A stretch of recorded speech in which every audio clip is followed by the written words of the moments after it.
నమస్తే అండి. అందరికీ ఈ యొక్క సంక్రాంతి శుభాకాంక్షలు తెలియజేస్తున్నాను.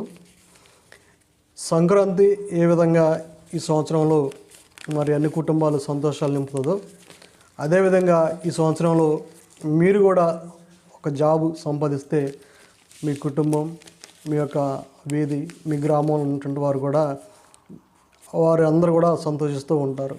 ఎందుకంటే ఈ నూతన సంవత్సరంలో లాస్ట్ వీడియోలో కూడా నేను మీకు చెప్తూ ఉన్నాను, ఒక వాగ్దానాన్ని తీసుకొని దాన్ని మీరు బేస్ చేసుకొని కనుక ఉండితే కంపల్సరీగా ఈ సంవత్సరం జాబ్ కొడటానికి అవకాశం ఉంది, జాబ్ సంపాదిస్తారు. కాబట్టి మీరు ఈ సంవత్సరం జాబ్లో సెటిల్ అవుతారని నేను మనస్ఫూర్తిగా మిమ్మల్ని అభినందిస్తున్నాను.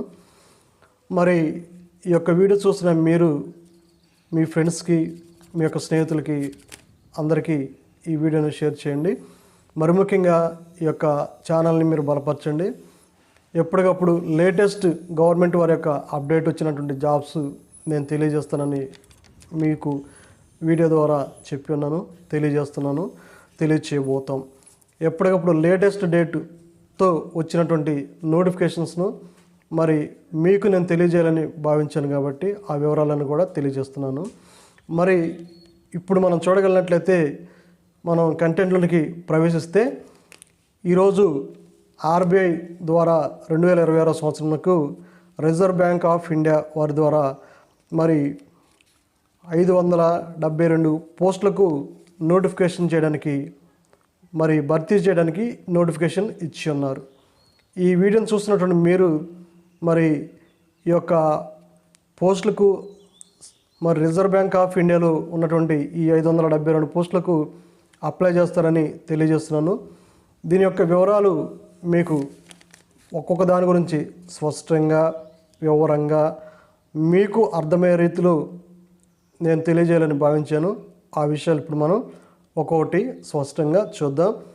మరి కంపెనీ నేమ్ ఏంటి, ఎన్ని పోస్టులు ఉన్నాయి, విద్యార్హత ఏం కలిగి ఉండాలి, ఫీజు ఎంత పే చేయాలా, ఏజ్ ఎంత ఉండాలి, సెలక్షన్ ప్రొసీజర్ ఏ విధంగా ఉంటుంది, ఈ యొక్క విషయాలన్నీ కూడా ఒక్కొక్కటి మీకు క్లుప్తంగా, వివరంగా వివరించి నేను తెలియజేస్తాను. సందర్శించవలసినటువంటి అధికారిక వెబ్సైట్ ఏంటి, మరి ముఖ్యంగా ఏ పోస్టులైనా మనం అప్లై చేస్తున్నామంటే ఆ పోస్టులను మరి వారు ప్రకటించినటువంటి ఆ యొక్క వెబ్సైట్ ద్వారా మాత్రమే మనం సందర్శించవలసి ఉంటుంది. ఆఫ్లైన్ ఎట్టి పరిస్థితుల్లో లేదు, అన్నీ కూడా ఆన్లైన్ ద్వారా చేయవలసి ఉంది. కాబట్టి మీరు ఈ యొక్క చెప్పేటువంటి వెబ్సైట్ని జాగ్రత్తగా విని ఈ వెబ్సైట్ ఓపెన్ చేసి ఆర్బీఐ ఉద్యోగాలకు అప్లై చేసుకోవాల్సి ఉంటుంది. వెళ్దామా? ఆ యొక్క వెబ్సైట్ చూద్దాం ఇప్పుడు. మరి https://rbi.org.in ఈ సైట్ను సందర్శించి మరి ఆర్బీఐ ఉద్యోగాలకు అప్లై చేయవలసి ఉంటుంది. ఇది ఒక సువర్ణమైనటువంటి అవకాశంగా మీరు భావించి మరి రిజర్వ్ బ్యాంక్ ఆఫ్ ఇండియా అంటే దేశవ్యాప్తంగా ఉన్నటువంటిది కాబట్టి ఇందులో ఆఫీస్ అటెండర్ పోస్టులు పడ్డాయి కాబట్టి ఈ యొక్క పోస్టులకు అధికారిక నోటిఫికేషన్ విడుదల చేయడం జరిగింది. ఈ పోస్టులకు అర్హత ఏం కలిగి ఉండాలంటే 10th క్లాస్ పాస్ అయినటువంటి అభ్యర్థులు ఈ యొక్క పోస్టులకు అప్లై చేసుకోవచ్చు. మరి డిగ్రీ, పీజీ చేసినటువంటి వారు అవకాశం లేదండి. ఈ పోస్టులు అటెండర్ పోస్టులు కాబట్టి ఓన్లీ 10th క్లాస్ చేసినటువంటి వారు మాత్రమే ఈ పోస్టులకు అప్లై చేసుకోవాలని తెలియజేస్తున్నారు అన్నమాట. ఇది కేంద్ర ప్రభుత్వం వారి నుండి మరి ఒక గొప్ప ఉద్యోగ అవకాశంగా భావించి మీరు అప్లై చేస్తారని తెలియజేస్తున్నాను. ఈ పోస్టులు ఎంపిక, పరీక్ష, మరి ఆన్లైన్ టెస్ట్ అన్నీ కూడా ఈ యొక్క వీడియో ద్వారా మీకు నేను తెలియజేస్తూ వస్తాను. సరే, మనం చూడగలిగినట్లయితే ఈ ఆర్ఆర్బీ నోటిఫికేషన్ 2026 సంవత్సరం అంటున్నారు కదండి. ఎప్పటి నుండి ఆన్లైన్ ప్రక్రియ ప్రారంభం అవుతుంది, లాస్ట్ డేట్ ఎప్పటి వరకు ఉంటుంది అన్నటువంటి వివరాలు కూడా ఇప్పుడు మనం వెళ్ళిపోయి ఆ యొక్క డేట్స్ ఎప్పుడు ప్రారంభమైందో చూద్దాం. ఆన్లైన్ ప్రారంభం స్టార్ట్ డేట్ వచ్చిన తర్వాత 15/1/2026 అనగా ఈ వీడియోని చూస్తున్న మీరు ఆన్లైన్ డేట్ ప్రకటించారు కాబట్టి అప్లై చేయండి. మరి లాస్ట్ డేట్ ఎప్పటి వరకు ఉంటుంది ఏంటి అన్నటువంటి వివరాలు ఇప్పుడు మనం చూడగలిగితే, లాస్ట్ డేట్ వచ్చిన తర్వాత 4/2/2026 అనగా ఫిబ్రవరి 4వ తారీఖు వరకు ఉంటుంది. ఈ పోస్టులకు మరి ఆన్లైన్ ఎగ్జామ్ ఎప్పుడు కండక్ట్ చేస్తారు ఏంటి అన్నటువంటి మనం చూడగలిగినట్లయితే, వీరు ఇచ్చినటువంటి అంచనా ప్రకారంగా ఫిబ్రవరి 28 లేదా మార్చి 1వ తారీఖున మరి పోస్టులకు మరి ఎగ్జామ్ అంటూ కండక్ట్ చేయడం జరుగుతుందని వారు తెలియజేయడం జరిగింది. మరి పోస్టులకు అర్హత ఏం కలిగి ఉండాలి, స్టడీ ఎంతవరకు చేసినటువంటి వాళ్ళు ఈ పోస్టులకు అప్లై చేసుకోవచ్చు, ఆ వివరాలు కూడా మీకు వివరంగా తెలియజేస్తున్నాను. విద్యార్హతలు వచ్చిన తర్వాత 10th క్లాస్ పాస్ అయినటువంటి వారు. ఇక్కడ గమనిక అంటూ ఒకటి ఇచ్చారండి. గమనిక అంటూ వారు ముఖ్యమైనటువంటి విషయం ఉంటుంది తెలియజేస్తారు. డిగ్రీ లేదా అంతకన్నా ఎక్కువ అర్హత ఉన్నవారు అప్లై చేయడానికి అర్హులు కాదు అని స్పష్టంగా ప్రకటించారు. మరి పోస్టులకు అప్లై చేయడానికి వయసు ఎంత కావాలండి, అది కూడా ఇప్పుడు మనం చూద్దామండి. వయసు వివరాల్లోకి వెళ్తే వాళ్ళు ఇచ్చినటువంటి డేట్ ప్రకారంగా 1/1/2026 నాటికి ఈ యొక్క వయసు అన్నటువంటిది కనీస వయసు 18 సంవత్సరాలు నిండినటువంటి వారు ఈ పోస్టులకు అప్లై చేసుకోవడానికి అర్హులుగా ఉంటారని తెలియజేశారు. మరి గరిష్ట వయసు ఎంత ఉండాలి ఏంటి అని మనం చూడగలిగినట్లయితే, గరిష్ట వయసు వచ్చిన తర్వాత 25 సంవత్సరాలు ఉంటుందని తెలియజేశారు. ఇక్కడ చూడండి, 10th క్లాస్ అయిపోయినటువంటి వాళ్ళు 18 సంవత్సరాల నుండి 25 సంవత్సరాలు ఉన్నటువంటి వారు మాత్రమే ఈ పోస్టులకు అప్లై చేసుకోవాలని తెలియజేశారు. వీరికి మరి వయో సడలింపు అంటూ కూడా పరిగణించడం జరిగింది.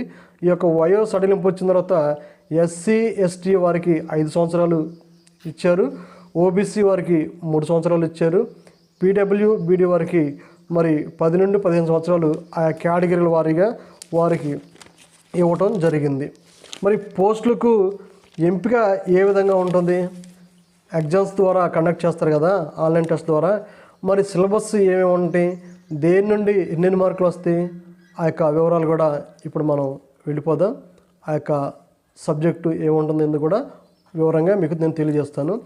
ఆన్లైన్ పరీక్ష 90 నిమిషాలు ఉంటుందండి.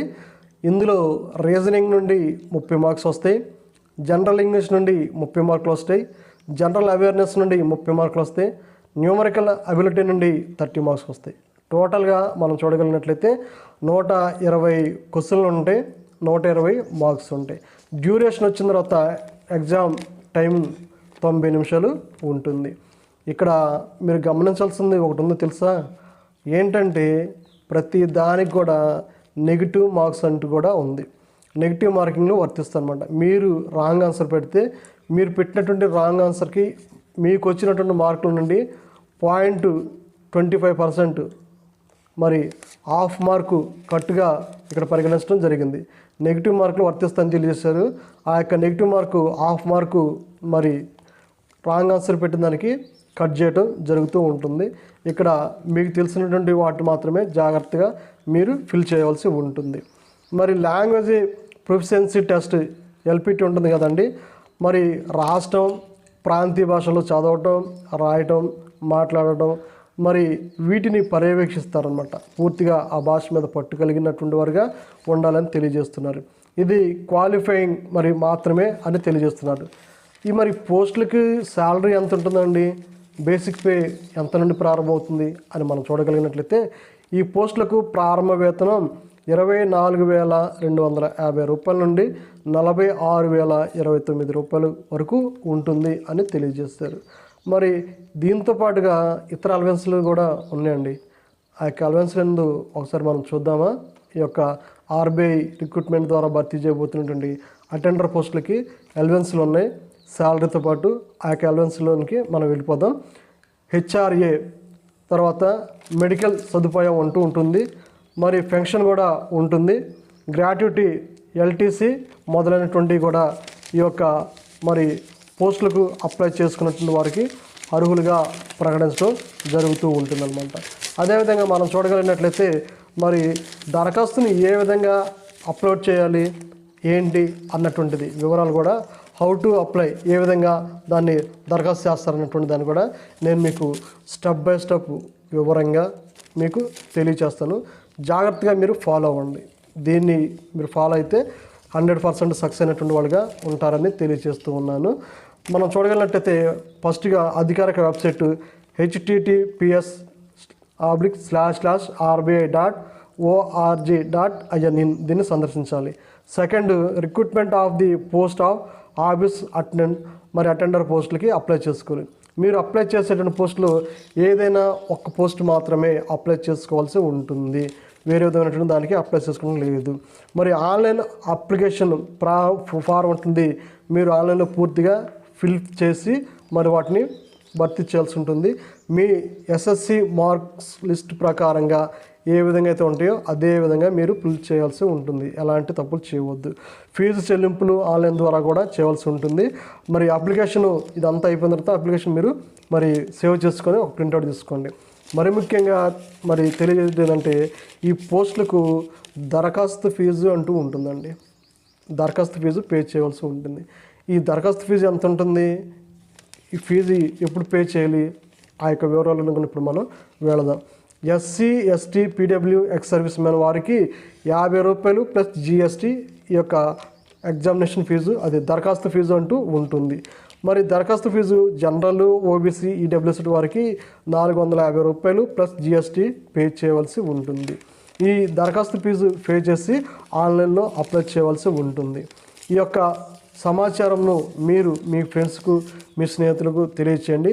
10th క్లాస్ పాస్ అయినటువంటి వారు మాత్రమే ఈ యొక్క అటెండర్ పోస్టులకు అర్హులుగా ఉంటారు అని తెలియజేస్తున్నారు. ఈ వీడియో మీకు ఉపయోగకరంగా ఉంటే ఒక సబ్స్క్రైబ్ చేయండి, ఒక లైక్ చేయండి. Thank you.